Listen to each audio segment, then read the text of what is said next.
বিসমিল্লাহির রহমানির রহিম। আর রহমান আল্লামাল কুরআন খালাকাল ইনসান আল্লামাহুল বায়ান والشمس والقمر بحسبان والنجم والشجر يسجدان والسماء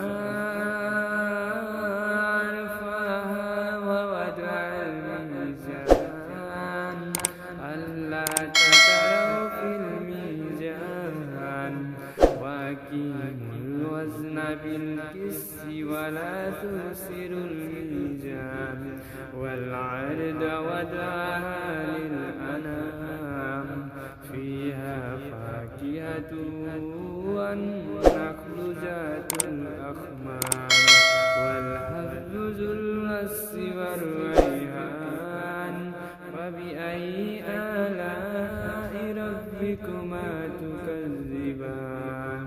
ভিডিওটি বেশি বেশি লাইক করবেন, কমেন্ট করবেন, শেয়ার করবেন, ইনশাআল্লাহ সাবস্ক্রাইব করে রাখবেন আমার চ্যানেলটা।